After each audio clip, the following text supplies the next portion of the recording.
Well, good afternoon to you. 406 here, News Talk 105.9 WMAL, where we're making sense of the news. Coming up, 5 o'clock, the Attorney General of the Commonwealth of Virginia, Jason Miyares, is with us. Then at 5:30, we chat with Hans von Spakovsky. We'll get his reaction to the Justice Department's attempt this weekend to imprison Devon Archer. They're now saying this is totally routine. Pay no attention to this. But how typical is it for Justice Department employees to be hoofing it on a Saturday to arrest people? Kind of interesting.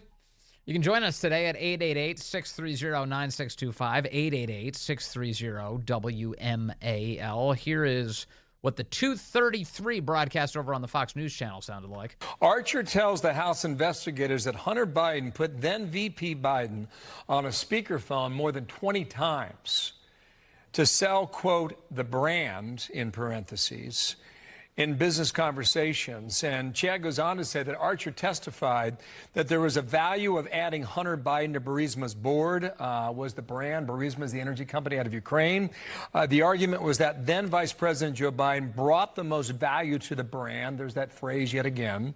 Archer also stated that Burisma would have gone under if not for the brand. Wow. In December of 2015, the owner of Burisma, gentleman, the CEO who ran the company, placed constant pressure on Hunter Biden to get help from Washington, D.C. regarding the Ukrainian prosecutor, Viktor Shokin. To tie this all together now, this energy company, Jillian, wanted to do business in America. There was even a suggestion through the story that they wanted to be listed on the New York Stock Exchange. But they could only do it if they got away from the investigation that was pending back in Ukraine. And this is the theory that Republicans have now, is that they had to draw Hunter Biden into it. They had to bring then Vice President Joe Biden into it to help get the prosecutor taken out of his job that would clear the runway, so to speak, in order for Burisma to have greater success in the business community, not just in Ukraine, but specifically here in the United States. Yeah, did Devon Archer just fire the smoking arrow? Let's ask our next guest, Chuck Ross. He's an investigative reporter at the Washington Free Beacon, and he has been following this story as closely as anybody. Chuck, great to talk to you as always, sir. Hey, Vince. Thanks for having me on. Okay, so we did expect this testimony. We knew, courtesy of the New York Post, that he was expected to testify that Joe Biden was on the phone dozens of times with business partners. Today, it's confirmed. Democrats are saying, well, this is a sign of Biden's innocence. What are you saying? Yeah, I think it's anything but that. I think that, if Devon Archer, we have every reason to believe that Devon Archer did, as Fox reported, lay out this information of the phone calls. It is a smoking gun, in my opinion, that at the very least, Joe Biden was intricately involved in his son's business dealings, jumping on the phone with his business partners. And it confirms what we've heard about and suspected since 2019, if not a little bit before that, that the purpose of Hunter Biden being hired to the Burisma board. If Devon Archer is saying that the goal was to, get rid of investigations into Burisma, Devon Archer was at Burisma before Hunter Biden was. Devon Archer would know what the goal was. He was involved in the planning of bringing Hunter Biden onto the board. He was best friends and business partner with Hunter Biden, so Yes. he was involved in discussions. It's just confirming stuff that we've suspected for 4 and 5 years. And that Biden and the White House and the media has downplayed or denied that whole time. It's just remarkable that it's taken this long to come out. But as you said, I consider it a smoking gun right now. We'll see what else he says in the rest of his testimony today. And to be clear, I just want to make sure I understand this correctly. A lot of us are keying off of Chad Pergram's tweets today because he had some inside sourcing on what actually went down behind closed doors. But on the third tweet in this thread, he says, in December of 2015, Mykola Zlochevsky, the owner of Burisma, and Vadim Posharsky, an executive of Burisma, placed constant pressure on Hunter Biden to get help from D.C. regarding the Ukrainian prosecutor Viktor Shokin. Shokin was investigating Burisma for corruption. If I understand this correctly, this is Devon Archer's testimony. This isn't just Chad Pergram reminding us of the details. Right. This is what Devon Archer said in his interview today, that, and this has been the linchpin of the whole, Biden in 2018 famously said on TV that he got this Shokin prosecutor fired. Yes. Back in 2016.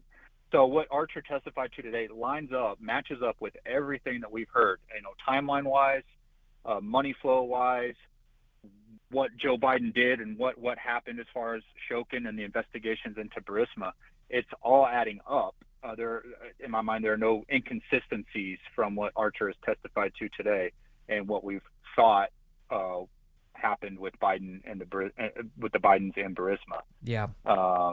And then there's now the allegation, and I'm not going to jump in and say that this allegation is verified because it's not, but there's the allegation from a confidential FBI source who says that the owner of Burisma privately said that he paid bribes to the Bidens in order to get these investigations to go away and to help get their business in the United States.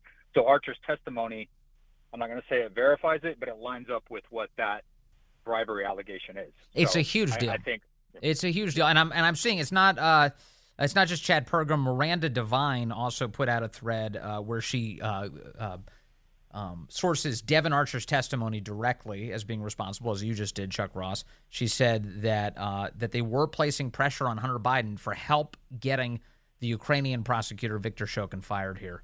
They wanted help, and boy, did it come. Boy, did help come in the form of Joe Biden. Now, I want to go back to what the excuses were at the time. While they were impeaching Donald Trump for asking questions about this, they were claiming that the entire Western world wanted Viktor Shokin fired and that Hunter Biden was just the messenger. Excuse me, Joe Biden was just the messenger. He went in there and he got Viktor Shokin fired because the whole Western world agreed. Well, if that's the case, if all of these Western governments wanted Viktor Shokin fired, then why didn't Burisma know that? Why did Burisma have to pay Hunter Biden a dime for something that the Western world wanted already? Right. Yeah. I mean, it sounds like maybe the Western world did want Shokin gone as well, but also Burisma did. And now we know that Burisma was actively asking Hunter Biden to make that happen. Yes. So, maybe Joe Biden, it was convenient for Joe Biden that other people, other governments were asking, wanted Shokin removed. And that's up for debate still. I mean, yes. There's some mixed open questions on who actually was worried about Shokin and who wasn't. But what we do now know, what this establishes, is that Hunter Biden's client also wanted Shokin gone. And then lo and behold, he was gone a few months later. Again, like I kind of just went over, I mean, Joe Biden in the White House, they can maybe try to mask, hide the ball a little bit and say that, oh, well, we did this because European governments wanted him gone. It's a convenient cover for him if he did this also for his son. Yes, absolutely. So, Dan Goldman stepped up to microphones today, the Democrat from New York, and he insisted, he said that, yes, Devon Archer confirmed that Joe Biden, on at least 20 occasions, joined phone calls with Hunter Biden's business partners overseas, but then said all they discussed was the weather, and Joe wasn't aware of any of his son's business dealings. Do you sense that the goalposts are shifting rather dramatically today? Yeah, I mean that was pretty humorous. Yeah, definitely that they're shifting the goalposts, because back in 2019, Joe Biden was saying he never had discussions, and that's the word. He never had discussions about his son's foreign business dealings. And as evidence has come out that Joe Biden attended meetings with his son to discuss business, they've shifted it to now say, they weren't in business together. And now you have people like Dan Goldman, who is taking all kinds of arrows for the administration now, jumping out there in front of the microphones to help shift the goalpost there.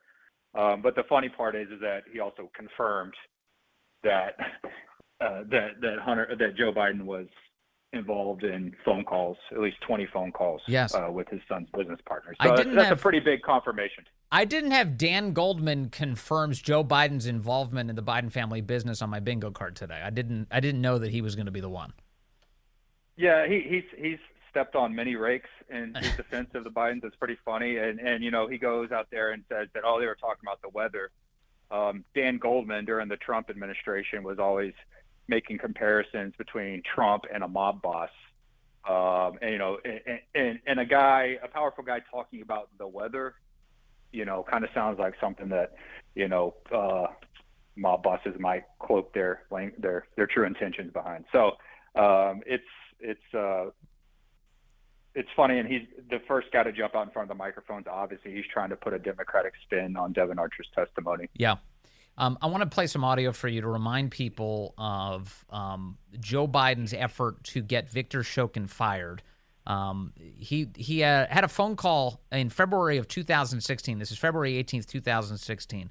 Joe is on the phone with then-President Petro Poroshenko, and Poroshenko is delivering the news that he has fired Victor Shokin at Biden's request. This is what it sounded like. Yesterday, I meet with the General Prosecutor Shokin.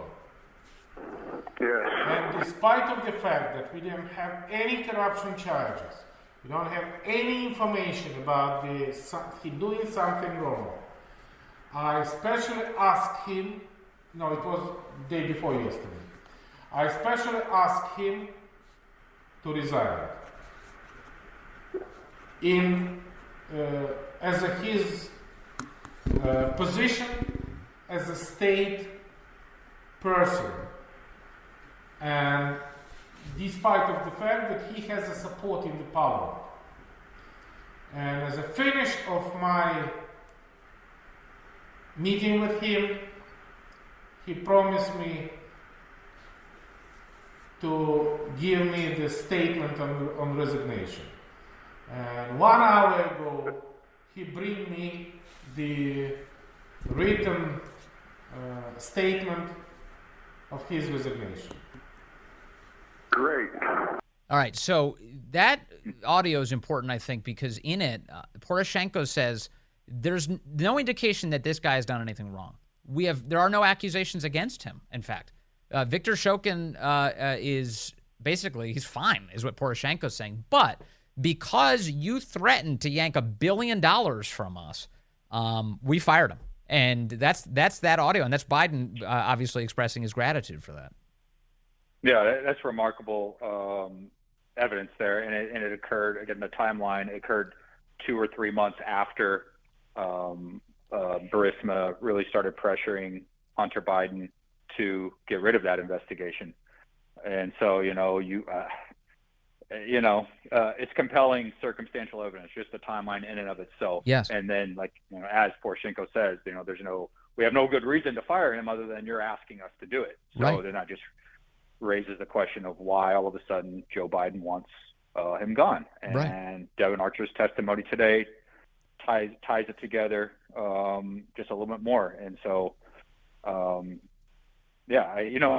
not to jump around, but this gets into, so the Congress is asking Devon Archer all of this. We found out last week that Devon Archer has also appeared before the federal grand jury that was investigating Hunter Biden. So I'm personally curious if the Justice Department asked these questions of Devon Archer as well, yes. and where that went, because that, given that Hunter Biden has only now been charged with low-level tax crimes, seems like there's a bigger issue going on. The Burisma stuff is super important, and I'm glad you're highlighting it today. There's another thing that, we've talked about phone calls, but there's at least one in-person meeting that Joe was involved with. He's been involved in several publicly documented meetings with various business partners of Hunter, to include golfing with them.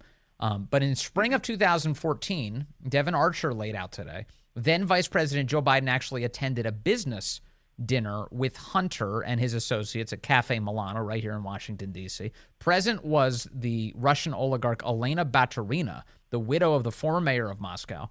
The Biden administration's public sanctions last year for Russian oligarchs did not contain Elena Baturina, which is kind of interesting. And last year, in fact, in July, a reporter shouted a question to Joe about why he didn't sanction Elena Baturina. Here's what that sounded like. The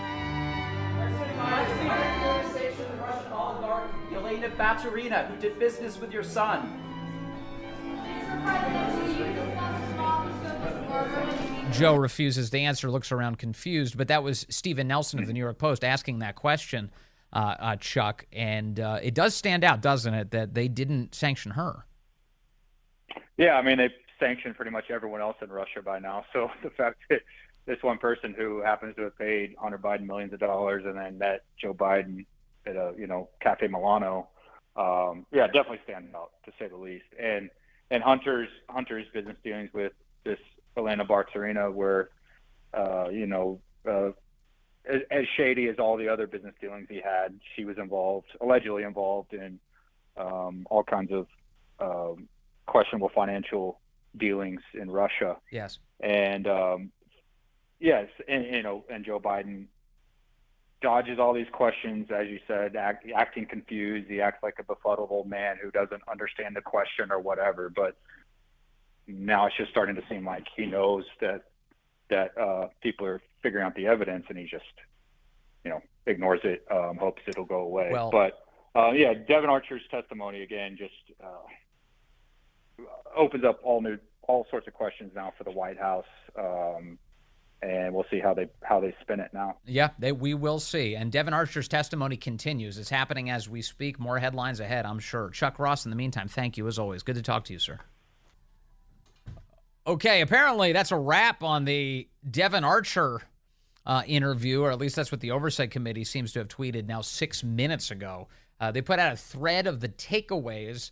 It is mostly a duplication of the things that I just shared with you from people like Miranda Devine and Chad Pergram.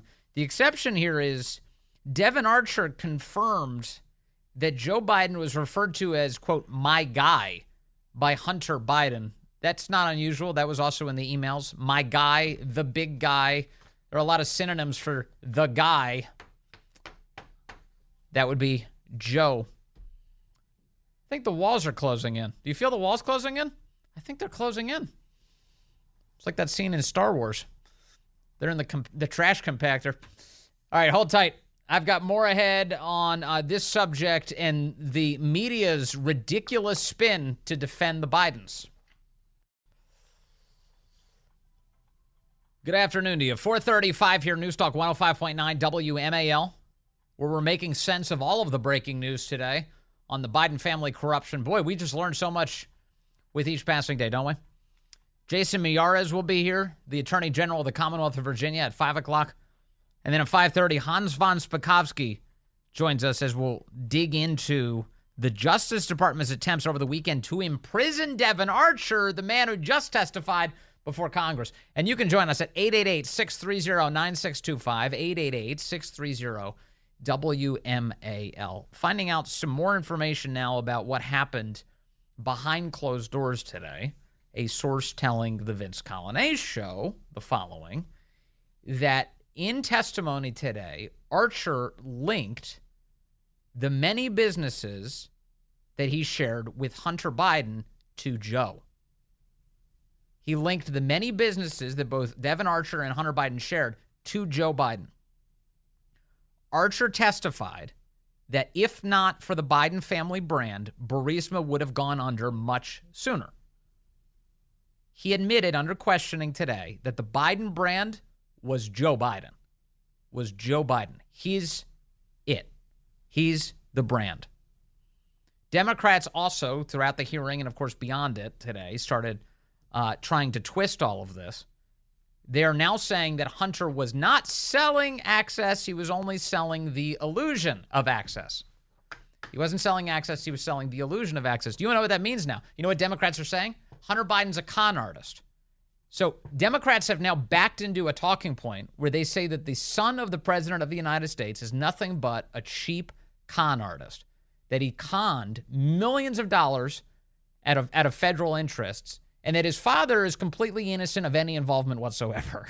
That's the new, evolving, developing Democrat talking point. And, of course, you know how these things change. They change hour by hour depending on their utility. But at the moment, the position is that Hunter Biden is a con artist. That's what the Democrats are up to today.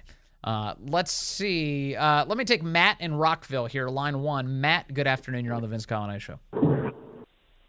Hey, Vince, how you doing? I'm good, Matt. So the more smoke that there is, the less chance that I think that Joe Biden's going to be the nominee. But then I started thinking, what are the machinations? How is this going to work out? And I think I may have came up with something. I think Merrick Garland brings charges against Joe Biden. Joe Biden pardons himself. The DNC selects a candidate. Now, what's everyone get out of this? The DOJ can say, look, we're not being partisan at all. This has nothing to do with politics. Biden turns around and pardons himself, so he gets off. Mm-hmm. The DNC gets their hand-selected candidate. And what does Merrick Garland get? Merrick Garland gets the promise of a Supreme Court seat. There's a lot of interests converging here, Matt. Now, I don't know. It depends on what the order is on how they can do something like this. They would have to, Merrick Garland joining the Supreme Court, he would do that after Joe pardons himself. Then he would be put on the Supreme Court. That, of course, would mean that you would need an open seat for that to occur. Fair. But I think that with the promise that the Democrat candidate wins the presidential election. And he would get the promise of that if one happens to step down. Well, look. Because that's the thing that he's coveted the entire time. Sure, and I don't put anything past them, Matt. I mean, look how corrupt the whole process has been. All of this is just corruption after corruption, so that very well could be the case. My guess is, though, that if I was to project this forward, that the Justice Department is not going to bring charges at all against Joe Biden. And if they did, their leftward flank would lose their damn minds. And the reason I say that is because remember all of the hemming and hawing over being able to actually charge a sitting president of the United States. Oh, that's against Justice Department policy. The only people who can hold the president accountable are Congress. That's in the Constitution by way of impeachment. So my sense is it won't be charges from the Justice Department against Joe. But, boy, I think you're right about pardons. I wouldn't put anything past these people. There is zero scruples with any of this. Yeah. And, the 4-H's, our 4-H on the Republican side is, the farm stuff. Their 4-H's are hypocrisy, hubris, hegemony, and hyperbole. That's their 4-H club. I was wondering where that was going. 4-H, I'm like, the farm thing. Yeah, that's what the right does. All right, Matt, thank you very much. I appreciate the call. Yeah, Matt is predicting corruption, which that's an educated prediction, a very educated prediction. David calling in from Frederick now, line 3. David, good afternoon. You're on the Vince Coglianese Show.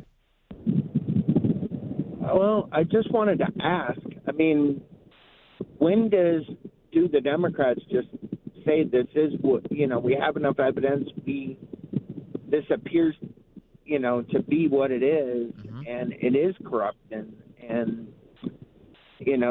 that, as they say in Goodfellas, and now I have to turn my back. Mm-hmm. On Joe Biden. What is the straw that's going to break the camel's back that, the Democrats, you saw it from Adam Schiff. He said, if it turns out that he had these conversations, then that's a whole different story. Right. Because he's been lying to everybody since the very beginning. Yeah, don't you feel like there's been enough by now? Wouldn't you? Like you and I, if we were in this position to call the shots, if we lacked the souls necessary to be members of the Democrat Party, if we were to say, you know what, this guy, no chance. This is too much baggage. We got to get rid of him. Let's put Pretty Boy, Newsom in there and just let him be the nominee. I feel like we would have crossed that threshold a long time ago. So my predictive powers are not fantastic with these Democrats. But it does feel like something's changing, doesn't it? It does, but just not fast enough. Yeah. I agree with you. It should have changed a long time ago, but lo and behold, this is where we are. We'll see, David. Thank you. It's a great question. At what point do Democrats throw them out? You may have noticed, I've been asking so many of our guests lately, do you think Joe Biden will make it through the nominating process? Will he be president come election day? Will he actually be the nominee for the Democrats? And I think almost to a T, none of our guests think that. They think he's one and done. They think he's a one-term guy now, and not just by virtue of losing to what appears to be Trump in the next election, but that Democrats are perhaps ready to orchestrate a departure for him. We'll see. Mike calling in from Washington, D.C., now line 2. Mike, good afternoon. You're on the Vince Coglianese Show. Oh, Mike just dropped. Oh, sorry, Mike. I was about to take your call.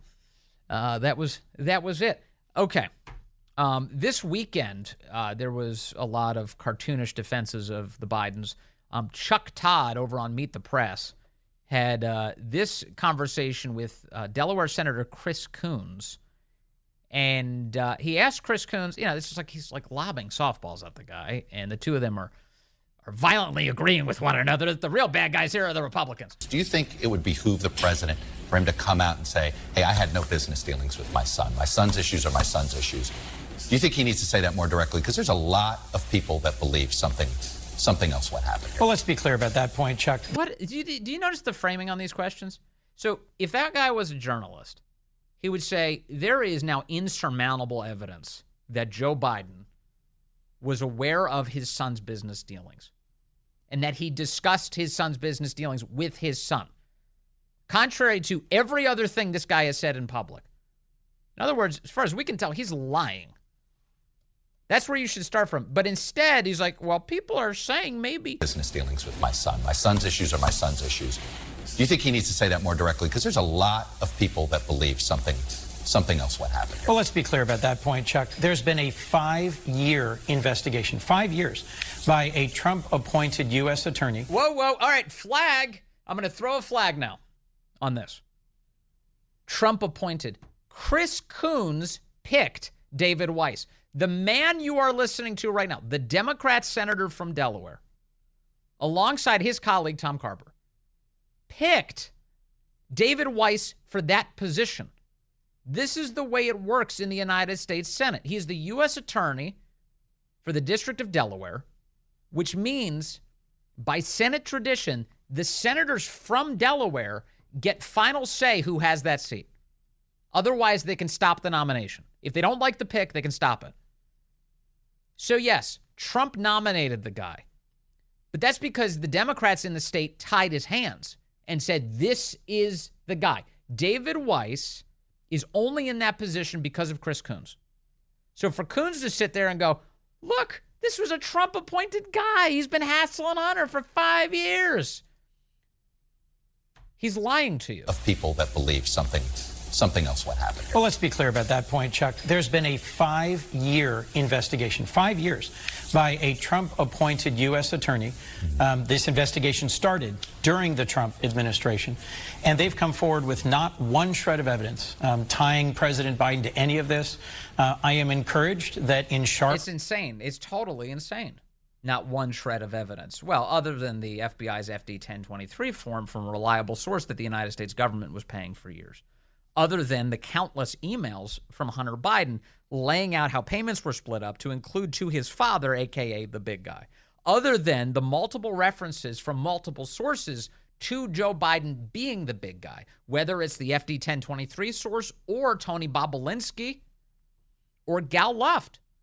The various business partners from around the planet have all said this. Other than the insurmountable evidence that Joe Biden was involved in selling out the country and enriching his family, there is no evidence. Contrast to President Trump, you've just detailed his mountain of legal problems where President Trump is fighting and pushing back and obstructing. Hunter Biden's come forward, taken responsibility, paid his late taxes. He didn't. That's a lie, too. Hunter Biden did not pay those taxes. Those taxes were paid for by Kevin Morris, who is an attorney and known as Hunter Biden's sugar brother. The money was paid and has been classified in order to prevent further taxation as a loan. Meanwhile, Kevin Morris owns Hunter Biden's stake in a private equity company in China. So Hunter Biden paid his back taxes. Just lie after lie coming out of Chris Coons' mouth. Where President Trump is fighting and pushing back and obstructing, Hunter Biden's come forward, taken responsibility, paid his late taxes. As you just discussed with Chuck Rosenberg, I think the hiccup in the Delaware District Courthouse will get ironed out pretty quickly. It was a hiccup. They were orchestrating blanket immunity in a way that no attorney that we've ever talked to ever can recognize. They've never seen anything like this. The corrupt deal designed to protect the Biden family that was presented to that judge last week. And she got in the way by asking questions. She said, wait a second, blanket immunity for the guy? And the whole thing blew up. It was a hiccup, you say. And I don't think President Biden needs to say anything more than he has. House Republicans are going to accuse him. Now he's his lawyer. Now he's saying, stay quiet. Stay quiet. Don't get yourself in trouble, Joe. Just keep your mouth shut. Don't think President Biden needs to say anything more than he has. House Republicans are going to accuse him.